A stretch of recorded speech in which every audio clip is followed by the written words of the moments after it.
Good morning, students. Today we will discuss on antacid part 2। इसका जो part 1 था उसमें हम लोगों ने देखा था कि एंटासिड क्या होते हैं, उनका क्लासिफिकेशन, उनको किस तरीके से बांटा गया है, किस तरह क्लासीफाई किया गया है, और उसमें कुछ कंपाउंड्स को हम लोगों ने एक रफली उसका हम लोगों ने डिस्क्रिप्शन देखा हुआ था। इस क्लास में हम लोग जो मोस्ट इम्पॉर्टेंट कंपाउंड्स हैं उनके ऊपर डिस्कस करेंगे। साथ ही हम ये भी जानेंगे कि कैसे कैसे एंटासिड जो है वो गैस्ट्रिक जो एसिडिटी है उसको न्यूट्रलाइज करता है। तो लेट्स स्टार्ट एंटासिड पार्ट 2।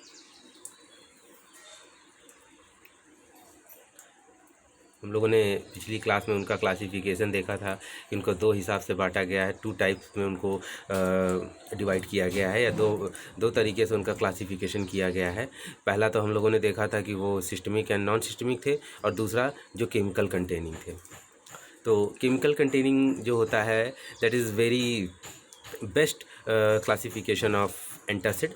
तो एंटासिड के मैकेनिज़्म क्या है, कैसे वो एसिड को न्यूट्रलाइज करते हैं, उसके ऊपर थोड़ा सा डिस्क्रिप्शन हम लोग देखेंगे।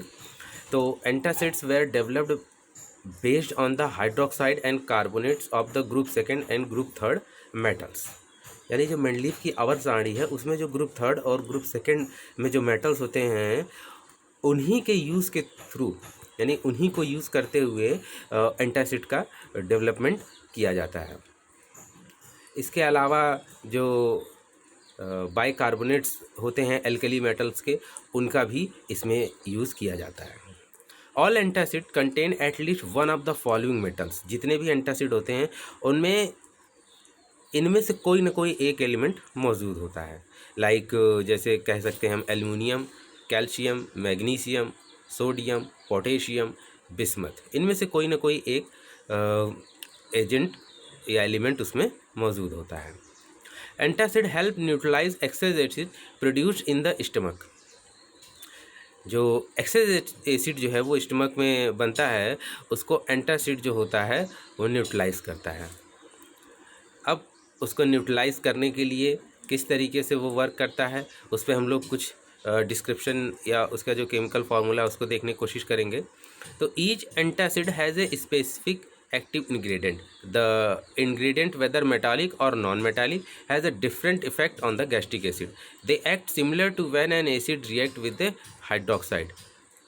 कहने का मतलब है कि जो बेसिकली जितने भी कंपाउंड जो हमने ऊपर डिस्क्राइब किए हैं उनमें से कोई ना कोई एक उसमें मौजूद होता है एंटासिड में, और वो सारे के सारे तरीका उनका न्यूट्रलाइज करने का भले अलग हो सकता है, बट वो न्यूट्रलाइज करने की जो बेसिक मैकेनिज़्म है वो यही है कि वो साल्ट, वाटर, ये चीज़ें प्रोड्यूस करते हैं।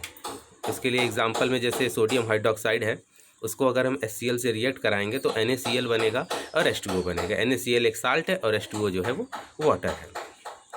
इसी तरह सोडियम बाइकार्बोनेट को भी अगर हम देखें तो NaSCO3 और HCl दोनों रिएक्ट करेंगे और NaCl प्लस H2O और कार्बन डाइऑक्साइड बनेगा।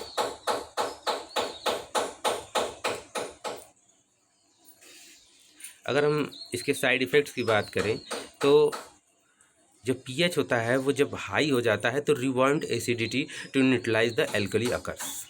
If pH raises to high, rebound acidity to neutralize the alkali occurs. यानी एक तरह से एसिडिटी जो होती है इसमें बढ़ने के चांसेस और ज़्यादा हो जाते हैं as a side effect. Antacid which is absorb systemic exert alkaline effect on body's buffer system. जो सिस्टमिक एंटासिड होते हैं जैसे सोडियम बाइकार्बोनेट था, तो वो क्या कर सकता है कि सिस्टमिक एल्कलोसिस को कर सकता है। हम लोगों ने पिछले वीडियो में भी इसके बारे में जाना था। सम एंटासिड कॉज कॉन्स्टिपेशन, जैसे एल्युमिनियम कंटेनिंग एंटासिड होते हैं वो कॉन्स्टिपेशन काज कर सकते हैं, जबकि लेग्जेटिव यानी जो लेग्जेटिव इफेक्ट होता है वो मैग्नीशियम कंटेनिंग एंटासिड करते हैं। तो ये इनका साइड इफेक्ट है।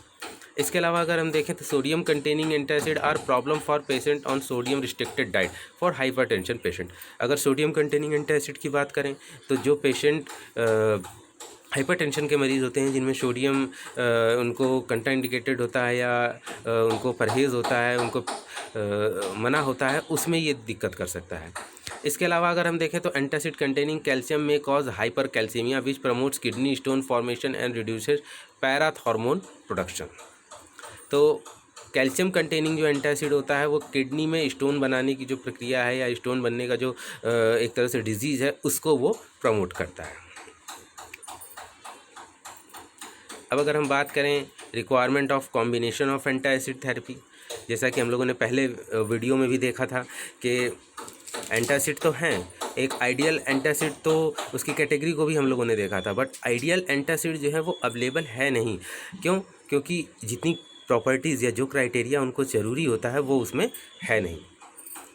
तो अगर हम इस चीज़ को काउंटरएक्ट करने की कोशिश करें तो हमें यही समझ में आता है कि हम एक के एक्शन को दूसरे के एक्शन के थ्रू काउंटरएक्ट कर सकते हैं, और इसी मैकेनिज्म को या इसी प्रिंसिपल को ध्यान में रखते हुए कॉम्बिनेशन ऑफ एंटासिड थेरेपी का डेवलपमेंट किया गया है।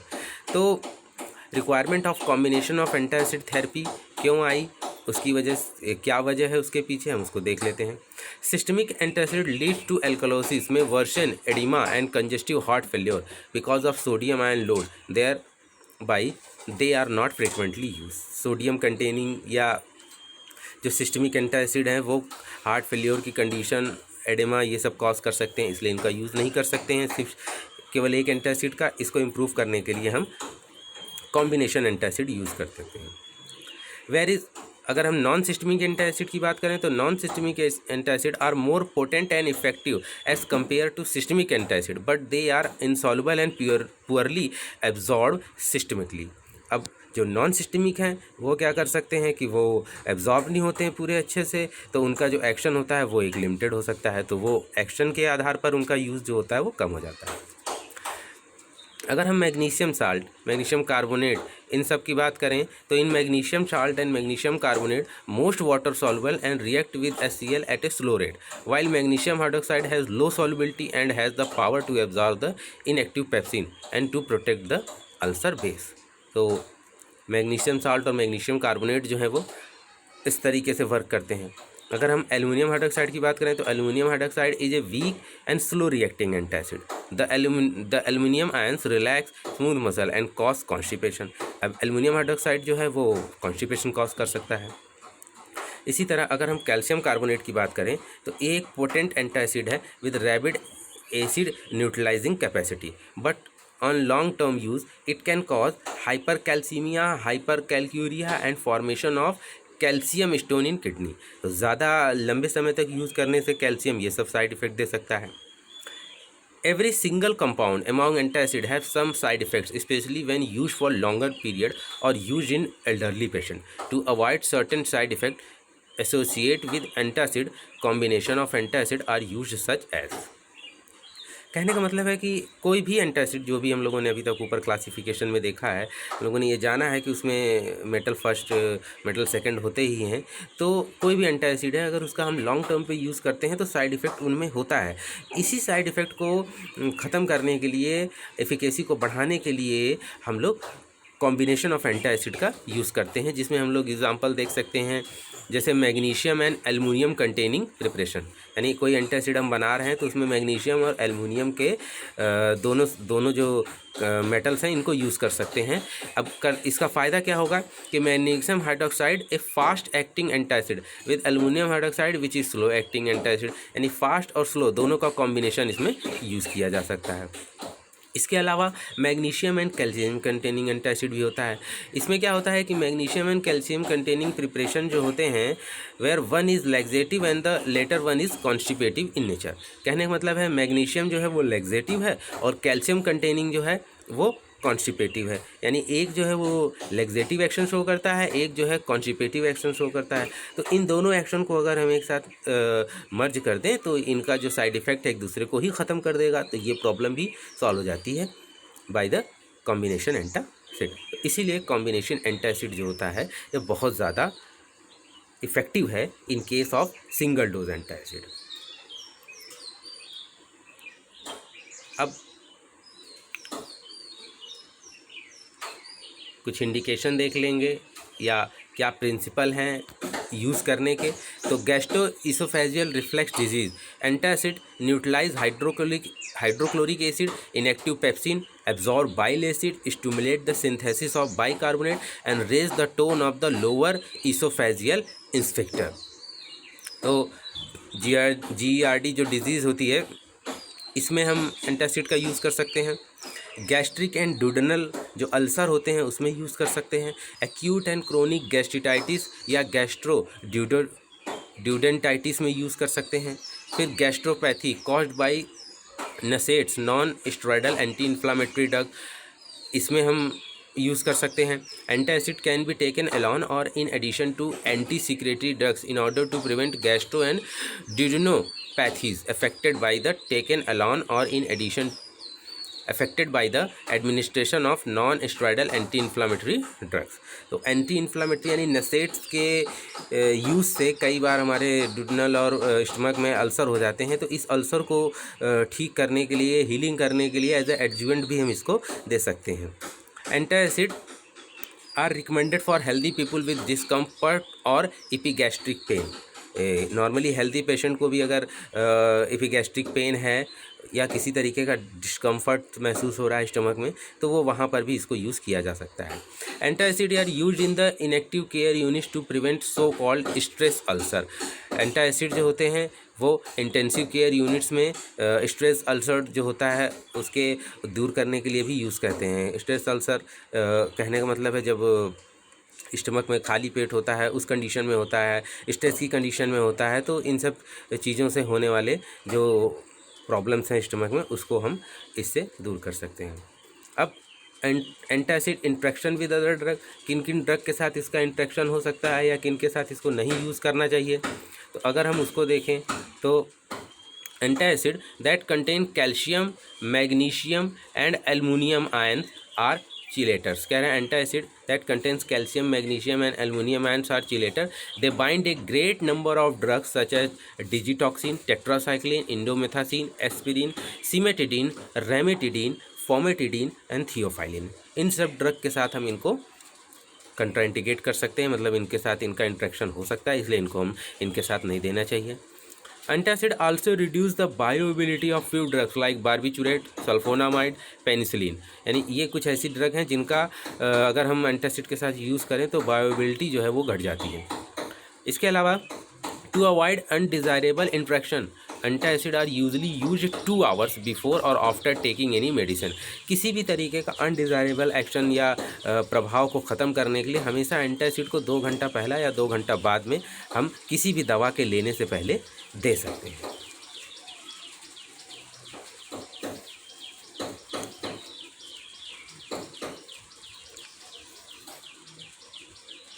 अब इसमें जो हम लोगों ने एक कंपाउंड पिछले टर्म पे उसका जनरल इंट्रोडक्शन लिया था, उसको आज हम लोग कुछ डिटेल में देखने की कोशिश करेंगे। तो सोडियम बाइकार्बोनेट है उसका नाम, और इसका जो मोलर मास है या मोलर मॉलिक्यूलर वेट है उसे 84.01 ग्राम पर मोल कहते हैं, मोलर मास। सिनोनिम की बात करें तो बेकिंग सोडा या ब्रेड सोडा या कुकिंग सोडा या बाइकार्बोनेट ऑफ सोडा बोलते हैं। उसका जो केमिकल स्ट्रक्चर है वो आप देख सकते हैं, साइड में बना हुआ है। अपीयरेंस की बात करें तो ये वाइट क्रिस्टलाइन पाउडर होता है या ग्रेनुल्स होता है, ऑर्डरलेस होता है, टेस्ट इसका सलाइन होता है। डेंसिटी की बात करें तो 1.1 to 1.3 ग्राम पर सेंटीमीटर क्यूब होता है। मेल्टिंग पॉइंट की बात करें तो ये 50 degree centigrade decompose to sodium carbonate starting at 50 degree centigrade. 50 degree centigrade पर ये डिकम्पोज होना शुरू हो जाता है। सॉल्युबिलिटी इन वाटर की बात करें तो ये फ्रीली सॉल्युबल इन वाटर होता है। रिफ्रैक्टिव इंडेक्स इसका 1.583 होता है। हम लोग इसके प्रिपरेशन की बात करेंगे तो सोडियम बाइकार्बोनेट में B obtained by the reaction of carbon dioxide with an aqueous solution of sodium hydroxide. The initial reaction process sodium carbonate. Further addition of carbon dioxide produce sodium bicarbonate. यानी CO2 और NaOH के साथ जब react कराते हैं तो sodium carbonate बनता है। फिर इसको जब हम कार्बन डाइऑक्साइड से रिएक्ट कराते हैं तो सोडियम बाइकार्बोनेट करता है, सोडियम बाइकार्बोनेट जो है वो बन जाता है। ये आपका इस तरीके से हम लोग सोडियम बाइकार्बोनेट को बना सकते हैं। इसके बाद हम इसके इंडस्ट्रियल स्केल के ऊपर भी देखेंगे कि इंडस्ट्रियल लेवल पे इसको कैसे बनाया जाता है। इंडस्ट्रियल लेवल की बात करें तो सॉल्वे प्रोसेस के नाम से इसको बनाया जाता है। अगर हम इंडस्ट्रियल स्केल की बात करें तो इसमें क्या होता है, पहले कार्बन डाइऑक्साइड और H2O का रिएक्शन कराते हैं तो बाइकार्बोनेट बन जाता है। इसके बाद NH3 यानी अमोनिया, उसमें अमोनिया गैस उसमें प्रवाहित कराते हैं, पास कराते हैं, तो अमोनियम बाइकार्बोनेट बनता है। फिर अमोनियम बाइकार्बोनेट से जब हम सोडियम क्लोराइड का रिएक्शन करा देते हैं तब हमको सोडियम बाइकार्बोनेट और अमोनियम क्लोराइड मिल जाता है। अब हम इसके रिएक्शंस की बात करें तो थर्मल डिकम्पोजिशन 50 डिग्री सेंटीग्रेड पर ये डिकम्पोज हो जाता है। Sodium bicarbonate gradually decompose into sodium carbonate, water and bicarbonate. The conversion is fast at 200 degree centigrade. 50 degree centigrade तक अगर हीट करेंगे तो ये बहुत स्लोली होता है, लेकिन 200 डिग्री सेंटीग्रेड तक अगर हम इसको हीट करते हैं तो ये बहुत तेज़ी से होता है। जैसा कि हम देख सकते हैं सोडियम बाइकार्बोनेट H2O और CO2 में कन्वर्ट हो रहा है। इसी तरह सोडियम बाइकार्बोनेट जो होता है वो एसिटिक एसिड से रिएक्ट करके sodium acetate, water and carbon dioxide बनाता है। जैसा हम रिएक्शन में देख सकते हैं NaCO3 plus CH3COOH, CH3COONA, sodium acetate plus water plus carbon dioxide. इसके अलावा अगर हम देखना चाहें और इसके रिएक्शन, तो सोडियम बाइकार्बोनेट जो होता है वो किसी भी बेस से रिएक्ट करा के सोडियम हाइड्रोक्साइड जो होता है वो कार्बोनेट को बना देता है। तो NaHCO3 NaOH से जब रिएक्ट कराते हैं तो Na2CO3 और प्लस H2O बन जाता है। इसके अलावा जब इसको हम मर्क्यूरी क्लोराइड सॉल्यूशन से ऐड करते हैं, यानी when mercury chloride solution is added to a solution of sodium bicarbonate, reddish precipitate of mercury oxide is form. ये इसका आइडेंटिफिकेशन टेस्ट के में भी यूज़ कर सकते हैं। सोडियम सोडियम बाइकार्बोनेट है उसे हम उसका अगर हम टेस्ट करना चाहें, क्वालिटेटिव टेस्ट करना चाहें, तो उसके लिए हम इसका यूज़ कर सकते हैं कि सोडियम बाइकार्बोनेट में हम मर्क्यूरी क्लोराइड का सॉल्यूशन डालेंगे तो इसमें रेडिश प्रेसिपिटेट आ जाएगा। इसका रिएक्शन आपके सामने है। फिर इसके एसे की बात करें तो कैसे इसका ऐसे कर सकते हैं, तो weigh accurately 1 gram of sodium bicarbonate and dissolve in 20 ml of water. फिर इसको हम टाइट्रेट करेंगे 0.5 N sulphuric acid using methyl orange as indicator. फिर इसका जो फैक्टर है वो है इक्विवेलेंट फैक्टर जिसे बोलते हैं, वो each ml of 0.5 N sulphuric acid is equal to 0.0425 gram of sodium bicarbonate है। इसका अगर हम यूज़ की बात करें तो यूज़ हम लोग जानते हैं, एक तो ये सिस्टमिक एंटा एसिड है और इलेक्ट्रोलाइट रिप्लेसमेंट में भी इसका यूज़ कर सकते हैं। इसके अलावा ये एल्कलाइजिंग एजेंट है in the treatment of metabolic acidosis, यानी एसिडिटी जब बढ़ जाए उसमें भी इसका यूज़ कर सकते हैं। Bicarbonate of soda can also be useful in removing splinters from the skin. Skin के ऊपर जो स्प्लिंटर्स हो जाते हैं उनको भी रिमूव करने में इसका यूज़ कर सकते हैं। Sodium bicarbonate can be added to local anesthetic to speed up the onset of their effect and make their injection less painful। जो भी एनेस्थेटिक हैं उनके एक्शन को बढ़ाता है और साथ ही साथ इंजेक्शन को लेस पेनफुल करता है। सोडियम बाइकार्बोनेट में भी use as a buffering agent, ये बफरिंग एजेंट की तरह भी यूज़ हो सकता है। इसको टेबल साल्ट के साथ हम कंबाइन करके बफरिंग एजेंट बना सकते हैं। When creating a solution for nasal irrigation, nasal solution बनाते समय हम इसको ऐसे यूज़ कर सकते हैं। इसके बाद 0.1% से 1% सोडियम बाइकार्बोनेट सोल्यूशन जो होता है वो आई लोशन के रूप में भी यूज़ होता है। इसके अलावा अगर हम देखें तो remove ear wax and lubricating fluid और कॉन्टैक्ट लेंसेज जो होते हैं उनको लुब्रिकेटिव और ईयर वैक्सेस हटाने में इसका यूज़ होता है। 5 से 10% सोडियम बाइकार्बोनेट सोल्यूशन जो होता है वो बर्न्स और इंसेक्ट बाइट के ऊपर भी लोकल एप्लीकेंट्स के रूप में इसको यूज़ कर सकते हैं। Use in preparation of effective formulation, और बहुत अलग तरीके के कुछ फार्मूलेशंस होते हैं उनको बनाने में भी इसका यूज़ कर सकते हैं। साइड इफ़ेक्ट की बात करते हैं हम तो हाई डोज हेडेक कर सकता है, नोजिया कर सकता है, इरिटेबिलिटी कर सकता है। इसके अलावा मेटाबॉलिक एल्कोलोसिस, एडेमा, ये सारी चीज़ें ये कर सकता है। Congestive heart failure, hyperosmolar syndrome, hypervolaemic hypernatraemia, hypertension due to the increase of sodium, ये सारी चीज़ें ये कर सकता है। अगर हम इसके सिम्टम्स की बात करें एल्कोलोसिस या मेटाबॉलिक एल्कोलोसिस अगर इसने कर दिया है तो कन्फ्यूज़न है जो कोमा और में भी कन्वर्ट हो सकता है, बढ़ सकता है। Hand tremor, lightheadedness, muscle twitching, nausea, vomiting, prolong muscle spasm, tetany जिसे बोलते हैं, ये सारी चीज़ें ये कर सकता है। डोज की बात करें तो 300 mg से 2 ग्राम per day in divided dose इसको हम दे सकते हैं। स्टोर इनको हम एयर टाइट कंटेनर में करते हैं। तो ये एक बहुत ही इम्पॉर्टेंट कंपाउंड है जिसको हमको एंटासिड के रूप में देखना चाहिए, और ये एग्ज़ाम के पॉइंट ऑफ व्यू से बहुत ही इम्पॉर्टेंट है। So thank you.